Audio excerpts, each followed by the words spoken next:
4ஆம் அதிகாரம். தீர்க்க தரிசிகளுடைய புத்திரரில் ஒருவனுக்கு மனைவியாயிருந்த ஒரு ஸ்திரீ எலிசாவை பார்த்து, உமது அடியானாகிய என் புருஷன் இறந்து போனான். உமது அடியான் கர்த்தருக்கு பயந்து நடந்தான் என்பதை அறிவீர். கடன் கொடுத்தவன் இப்போது என் 2 குமாரரையும் தனக்கு அடிமைகளாக்கிக் கொள்ள வந்தான் என்றாள். எலிசா அவளை நோக்கி, நான் உனக்கு என்ன செய்ய வேண்டும்? வீட்டில் உன்னிடத்தில் என்ன இருக்கிறது சொல் என்றான். அதற்கு அவள், ஒரு குடம் எண்ணெய் அல்லாமல் உமது அடியாளுடைய வீட்டில் வேறொன்றும் இல்லை என்றாள். அப்பொழுது அவன், நீ போய் உன்னுடைய அயல் வீட்டுக்காரர் எல்லாரிடத்திலும் அநேகம் வெறும் பாத்திரங்களை கேட்டு வாங்கி உள்ளே போய் உன் பிள்ளைகளுடன் உள்ளே நின்று கதவை பூட்டி அந்த பாத்திரங்கள் எல்லாவற்றிலும் வார்த்து நிறைந்ததை ஒரு பக்கத்தில் வை என்றான். அவள் அவனிடத்திலிருந்து போய் தன் பிள்ளைகளுடன் கதவை பூட்டிக் கொண்டு இவர்கள் பாத்திரங்களை அவளிடத்தில் கொடுக்க அவள் அவைகளில் வார்த்தாள். அந்த பாத்திரங்கள் நிறைந்த பின் அவள் தன் மகன் ஒருவனை நோக்கி, இன்னும் ஒரு பாத்திரம் கொண்டு வா என்றாள். அதற்கு அவன், வேறே பாத்திரம் இல்லை என்றான். அப்பொழுது எண்ணெய் நின்று போயிற்று. அவள் போய் தேவனுடைய மனுஷனுக்கு அதை அறிவித்தாள். அப்பொழுது அவன், நீ போய் அந்த எண்ணெயை விற்று உன் கடனை தீர்த்து மீந்ததை கொண்டு நீயும் உன் பிள்ளைகளும் ஜீவனம் பண்ணுங்கள் என்றான். பின்பு ஒரு நாள் எலிசா சூனேமுக்கு போயிருக்கும்போது அங்கே இருந்த கனம் பொருந்திய ஒரு ஸ்திரீ அவனை போஜனம் பண்ண வருந்தி கேட்டுக்கொண்டாள். அப்படியே அவன் பயணப்பட்டு வருகிற போதெல்லாம் போஜனம் பண்ணும்படி அங்கே வந்து தங்குவான். அவள் தன் புருஷனை நோக்கி, இதோ நம்மிடத்தில் எப்போதும் வந்து போகிற தேவனுடைய மனுஷனாகிய இவர் பரிசுத்தவான் என்று காண்கிறேன். நாம் மெத்தையின் மேல் ஒரு சிறிய அறை வீட்டை கட்டி அதில் அவருக்கு ஒரு கட்டிலையும் மேஜையையும் நாற்காலியையும் குத்து விளக்கையும் வைப்போம். அவர் நம்மிடத்தில் வரும்போது அங்கே தங்கலாம் என்றாள். ஒரு நாள் அவன் அங்கே வந்து அந்த அறை வீட்டிலே தங்கி அங்கே படுத்து கொண்டிருந்தான். அவன் தன் வேலைக்காரனாகிய கேயாசை நோக்கி, இந்த சூனேமியாளை அழைத்து கொண்டு வா என்றான். அவளை அழைத்து கொண்டு வந்தான். அவள் அவனுக்கு முன்பாக நின்றாள். அவன் கேயாசியை பார்த்து, இதோ இப்படிப்பட்ட சகல சலக்கரணையோடும் எங்களை விசாரித்து வருகிறாயே, உனக்கு நான் என்ன செய்ய வேண்டும்? ராஜாவினிடத்திலாவது சேனாபதியினிடத்திலாவது உனக்காக நான் பேச வேண்டிய காரியம் உண்டோ என்று அவளை கேள் என்றான். அதற்கு அவள், என் ஜனத்தின் நடுவே நான் சுகமாய் குடியிருக்கிறேன் என்றாள். அவளுக்கு செய்ய வேண்டியது என்னவென்று கேயாசியை அவன் கேட்டதற்கு அவன், அவளுக்கு பிள்ளை இல்லை, அவள் புருஷனும் பெரிய வயதுள்ளவன் என்றான். அப்பொழுது அவன், அவளை கூப்பிடு என்றான். அவளை கூப்பிட்ட போது அவள் வந்து வாசற்படியிலே நின்றாள். அப்பொழுது அவன், ஒரு பிராண உற்பத்தி கால திட்டத்திலே ஒரு குமாரனை அணைத்துக் கொண்டிருப்பாய் என்றான். அதற்கு அவள், ஏது, தேவனுடைய மனுஷனாகிய என் ஆண்டவனே, உமது அடிகாளுக்கு அபத்தம் சொல்ல வேண்டாம் என்றாள். 17. அந்த ஸ்திரீ கர்ப்பம் தரித்து எலிசா தன்னோடே சொன்னபடி ஒரு உற்பத்தி கால திட்டத்தில் ஒரு குமாரனை பெற்றாள். அந்த பிள்ளை வளர்ந்தான். ஒரு நாள் அவன் அறுபறுக்கிறவர்களிடத்திலிருந்த தன் தகப்பனண்டைக்கு போயிருக்கும் போது தன் தகப்பனை பார்த்து, என் தலை நோகிறது, என் தலை நோகிறது என்றான். அப்பொழுது அவன் வேலைக்காரனிடத்தில், இவனை இவன் தாயினிடத்தில் எடுத்து கொண்டு போய்விடு என்றான். அவனை எடுத்து அவன் தாயினிடத்தில் கொண்டு போன போது அவன் மத்தியானம் மட்டும் அவள் மடியில் இருந்து செத்துப்போனான். அப்பொழுது அவள் ஏறிப்போய் அவனை தேவனுடைய மனுஷன் கட்டிலின் மேல் வைத்து அவன் வைக்கப்பட்ட அறையின் கதவை பூட்டிக் கொண்டு போய் தன் புருஷனிடத்தில் ஆள் அனுப்பி, நான் சீக்கிரமாய் தேவனுடைய மனுஷன் இருக்கும் இடமட்டும் போய் வரும்படிக்கு வேலைக்காரரில் ஒருவனையும் ஒரு கழுதையையும் எனக்கு அனுப்ப வேண்டும் என்று சொல்லச் சொன்னாள். அப்பொழுது அவன், இது அமாவாசையும் அல்ல, ஓய்வு நாளும் அல்லவே, நீ இன்றைக்கு அவரிடத்துக்கு போக வேண்டியது என்ன என்று கேட்கச் சொன்னான்.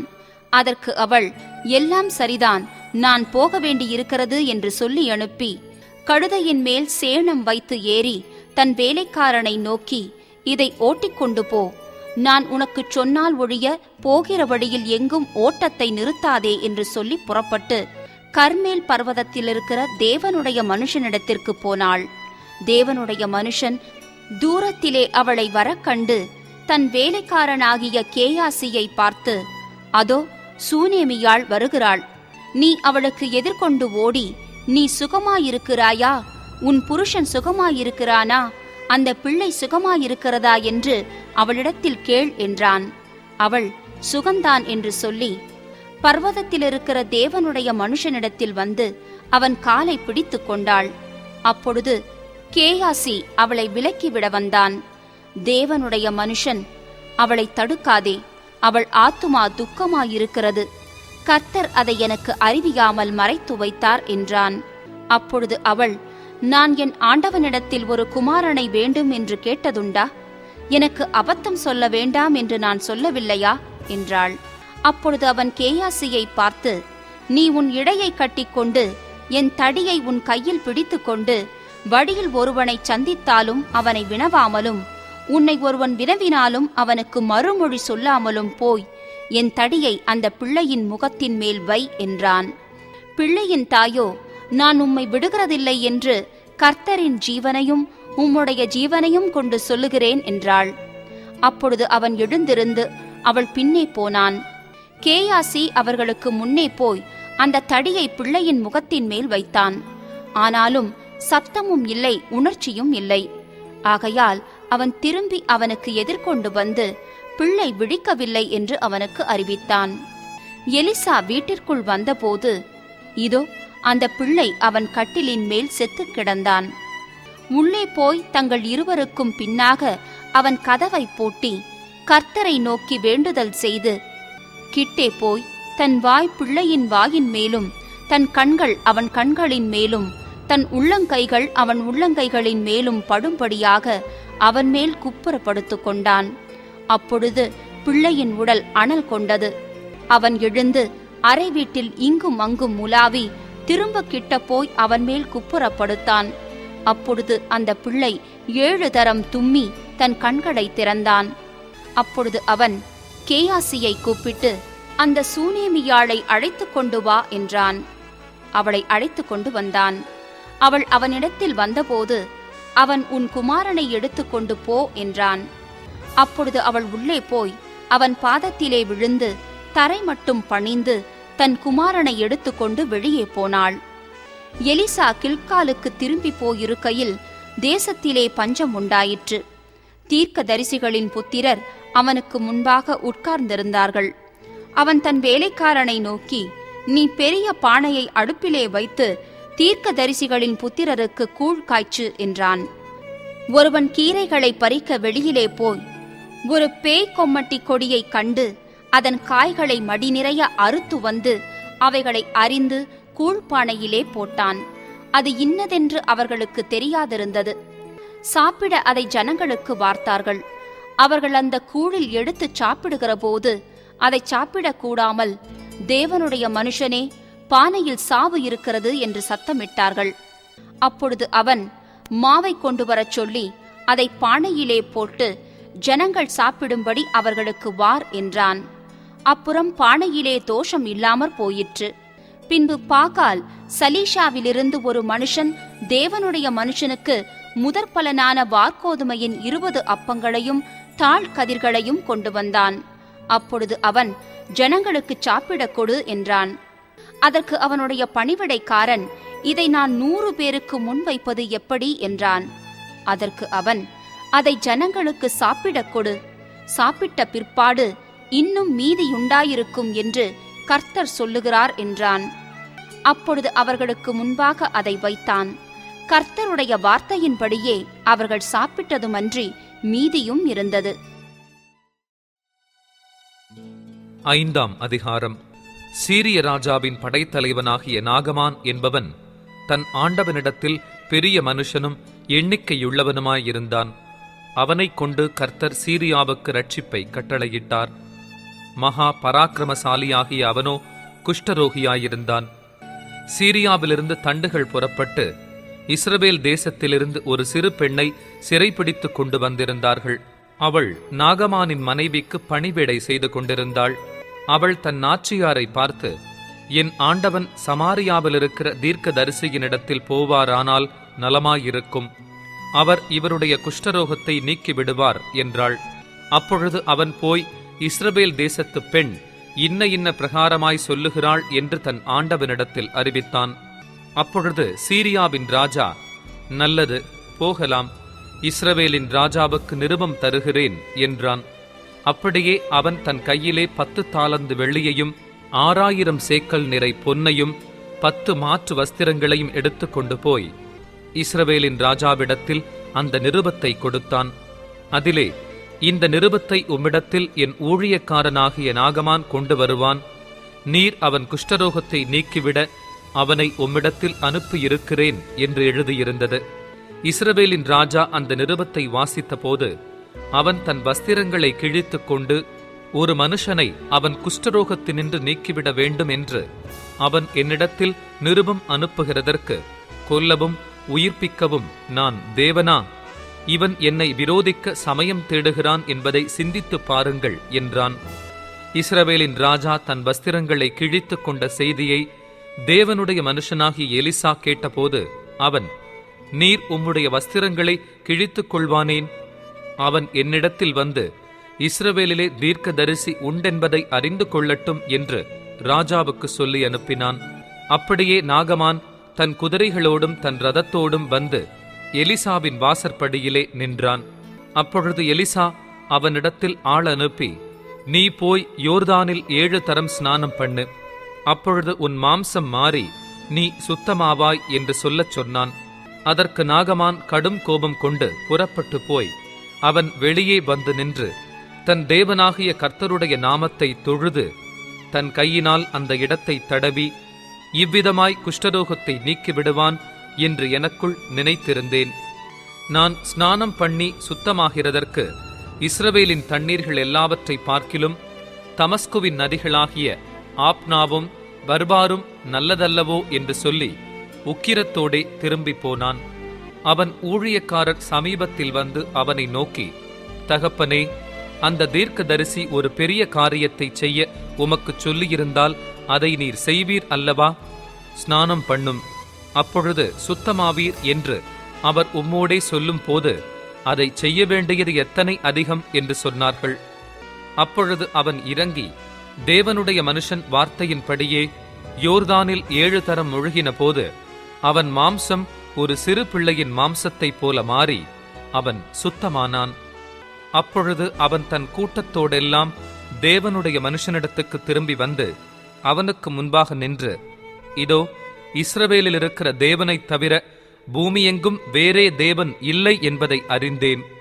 இப்போதும் உமது அடியேன் கையில் ஒரு காணிக்கை வாங்கிக் கொள்ள வேண்டும் என்றான்.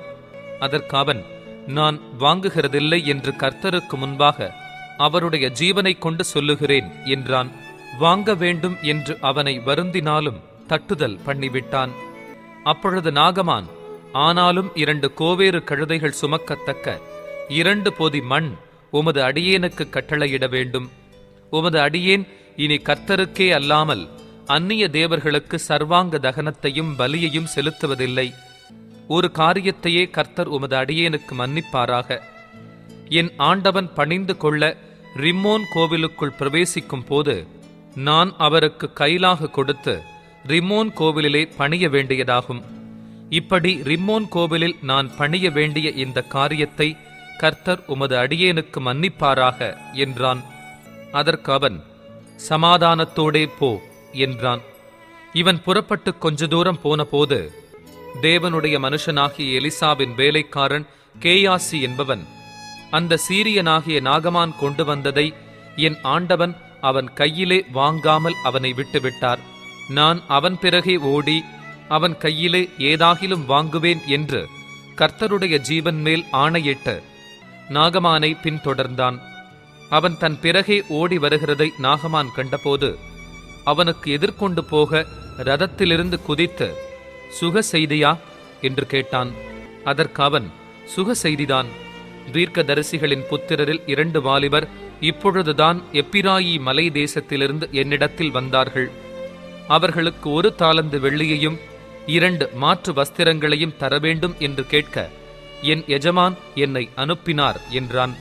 அதற்கு நாகமான், தயவு செய்து 2 தாலந்தை வாங்கிக்கொள் என்று சொல்லி அவனை வருந்தி 2 தாலந்து வெள்ளியை 2 பைகளில் 2 மாற்று வஸ்திரங்களோடே கட்டி அவனுக்கு முன்பாக சுமந்து போக தன் வேலைக்காரரான 2 பேர் மேல் வைத்தான். அவன் மேட்டண்டைக்கு வந்தபோது அவன் அதை அவர்கள் கையிலிருந்து வாங்கி வீட்டிலே வைத்து அந்த மனுஷரை அனுப்பிவிட்டான். அவர்கள் போய்விட்டார்கள். பின்பு அவன் உள்ளே போய் தன் எஜமானுக்கு முன்பாக நின்றான். கேயாசியே, எங்கே இருந்து வந்தாய் என்று எலிசா அவனை கேட்டதற்கு அவன், உமது அடியான் எங்கும் போகவில்லை என்றான். அப்பொழுது அவன் இவனை பார்த்து, அந்த மனுஷன் உனக்கு எதிர்கொண்டு வர தன் ரதத்திலிருந்து இறங்கி திரும்புகிற போது என் மனம் உன்னுடன் கூட செல்லவில்லையா?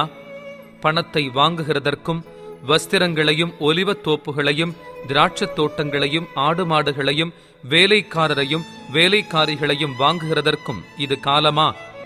ஆகையால் நாகமானின் குஷ்டரோகம் உன்னையும் உன் சந்ததியாரையும் என்றைக்கும் பிடித்திருக்கும் என்றான்.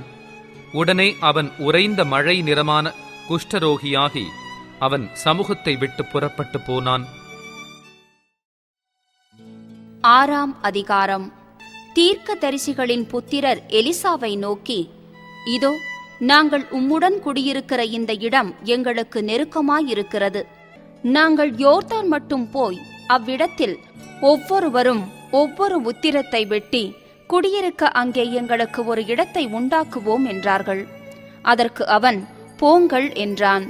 அவர்களில் ஒருவன், நீர் தயவு செய்து உமது அடியாரோடே கூட வரவேண்டும் என்றான். அதற்கு அவன், நான் வருகிறேன் என்று சொல்லி அவர்களோடே கூட போனான். அவர்கள் யோர்தான் நதியருகே வந்தபோது மரங்களை வெட்டினார்கள். ஒருவன் ஒரு உத்திரத்தை வெட்டி விழுத்துகையில் கோடரி தண்ணீரில் விழுந்தது.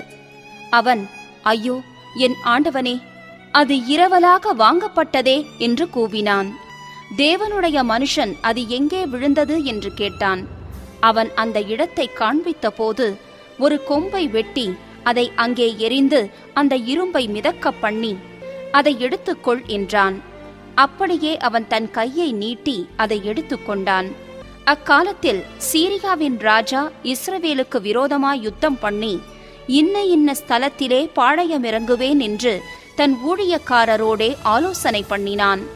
ஆகிலும் தேவனுடைய மனுஷன் இஸ்ரவேலின் ராஜாவினிடத்தில் ஆள் அனுப்பி, இன்ன இடத்துக்கு போகாதபடிக்கு எச்சரிக்கையாயிரும், சீரியர் அங்கே இறங்குவார்கள் என்று சொல்லச் சொன்னான்.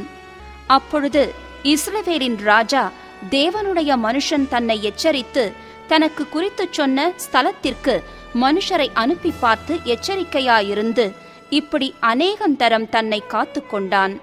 இந்த காரியத்தின் நிமித்தம் சீரிய ராஜாவின் இருதயம் குழம்பி அவன் தன் ஊழியக்காரரை அழைத்து, நம்முடையவர்களில் இஸ்ரவேலின் ராஜாவுக்கு உளவாயிருக்கிறவன் யார் என்று நீங்கள் எனக்கு அறிவிக்க மாட்டீர்களா என்று கேட்டான். அப்பொழுது அவன் ஊழியக்காரரில் ஒருவன், அப்படியில்லை, என் ஆண்டவனாகிய ராஜாவே, நீர் உம்முடைய பள்ளி அறையிலே பேசுகிற வார்த்தைகளையும் இஸ்ரவேலில் இருக்கிற தீர்க்கதரிசியாகிய எலிசா இஸ்ரவேலின் ராஜாவுக்கு அறிவிப்பான் என்றான். அப்பொழுது அவன், நான் மனுஷரை அனுப்பி அவனை பிடிக்கும்படி நீங்கள் போய் அவன் எங்கே இருக்கிறான் என்று பாருங்கள் என்றான். அவன் தோத்தானில் இருக்கிறான் என்று அவனுக்கு அறிவிக்கப்பட்டது. அப்பொழுது அவன் அங்கே குதிரைகளையும் ரதங்களையும் பலத்த இராணுவத்தையும் அனுப்பினான். அவர்கள் ராக்காலத்திலே வந்து பட்டணத்தை வளைந்து கொண்டார்கள்.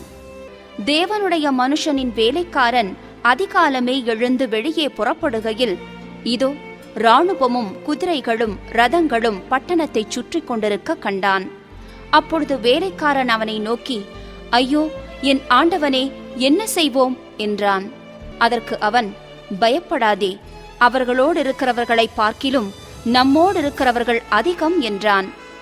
அப்பொழுது எலிசா விண்ணப்பம் பண்ணி, கர்த்தாவே, இவன் பார்க்கும்படி இவன் கண்களை திறந்தருளும் என்றான். உடனே கர்த்தர் அந்த வேலைக்காரன் கண்களை திறந்தார். இதோ, எலிசாவை சுற்றிலும் அக்கினிமயமான குதிரைகளாலும் இரதங்களாலும் அந்த மலை நிறைந்திருக்கிறதை அவன் கண்டான். அவர்கள் அவனிடத்தில் வருகையில் எலிசா கர்த்தரை நோக்கி விண்ணப்பம் பண்ணி, இந்த ஜனங்களுக்கு கண்மயக்கம் உண்டாகும்படி செய்யும் என்றான். எலிசாவுடைய வார்த்தையின்படியே அவர்களுக்கு கண்மயக்கம் உண்டாகும்படி செய்தார். அப்பொழுது எலிசா அவர்களை நோக்கி, இது வழி அல்ல, இது பட்டணமும் அல்ல, என் பிறகே வாருங்கள், நீங்கள் தேடுகிற மனுஷனிடத்தில் நான் உங்களை வழிநடத்துவேன் என்று சொல்லி அவர்களை சமாரியாவுக்கு அழைத்து கொண்டு போனான். அவர்கள் சமாரியாவில் வந்தபோது எலிசா, கர்த்தாவே, இவர்கள் பார்க்கும்படிக்கு இவர்கள் கண்களை திறந்தருளும் என்றான். பார்க்கும்படிக்கு கர்த்தர் அவர்கள் கண்களை திறக்கும் போது இதோ அவர்கள் சமாரியாவின் நடுவே இருந்தார்கள். இஸ்ரவேலின் ராஜா அவர்களை கண்டபோது எலிசாவை பார்த்து, என் தகப்பனே, நான் அவர்களை வெட்டி போடலாமா என்று கேட்டான். அதற்கு அவன், நீர் வெட்ட வேண்டாம். நீர் உம்முடைய பட்டயத்தாலும் உம்முடைய வில்லினாலும் சிறையாக்கிக் கொண்டவர்களை வெட்டுகிறீரோ? இவர்கள் புசித்து குடித்து தங்கள் ஆண்டவனிடத்துக்கு போகும்படிக்கு அப்பமும் தண்ணீரும் அவர்களுக்கெதிரில் வையும் என்றான். அப்பொழுது அவர்களுக்கு பெரிய விருந்து பண்ணி அவர்கள் புசித்து குடித்த பின்பு அவர்களை அனுப்பிவிட்டான். அவர்கள் தங்கள் ஆண்டவனிடத்துக்கு போய்விட்டார்கள். சீரியரின் தண்டுகள் இஸ்ரவேல் தேசத்திலே அப்புறம் வரவில்லை. இதற்கு பின்பு சீரியாவின் ராஜாவாகிய பெனாதாத் தன் இராணுவத்தை எல்லாம் கூட்டிக் கொண்டு வந்து சமாரியாவை முற்றுகை போட்டான். அதனால் சமாரியாவிலே கொடிய பஞ்சம் உண்டாயிற்று. ஒரு கழுதை தலை 80 வெள்ளிக்காசுக்கும் புறாக்களுக்கு போடுகிற கார்படி பயறு 5 வெள்ளிக்காசுக்கும் விற்கப்படும் மட்டும் அதை முற்றுகை போட்டார்கள். இஸ்ரவேலின் ராஜா அலங்கத்தின் மேல் நடந்து போகையில் ஒரு ஸ்திரீ அவனை பார்த்து கூப்பிட்டு, ராஜாவாகிய என் ஆண்டவனே, ரட்சியும் என்றாள். அதற்கு அவன், கர்த்தர் உன்னை ரட்சிக்காதிருந்தால் நான் எதிலிருந்து எடுத்து உன்னை ரட்சிக்கலாம்? களஞ்சியத்திலிருந்தா ஆலையிலிருந்தா என்று சொல்லி, ராஜா பின்னையும் அவளை பார்த்து, உனக்கு என்ன வேண்டும் என்று கேட்டான். அதற்கு அவள், இந்த ஸ்திரீ என்னை நோக்கி, உன் மகனைத்தா, அவனை இன்று தின்போம், நாளைக்கு என் மகனை தின்போம் என்றாள். அப்படியே என் மகனை ஆக்கித் தின்றோம். மறுநாளில் நான் இவளை நோக்கி, நாம் உன் மகனை தின்ன அவனை தா என்றேன். அவள் தன் மகனை ஒடித்து விட்டாள் என்றாள்.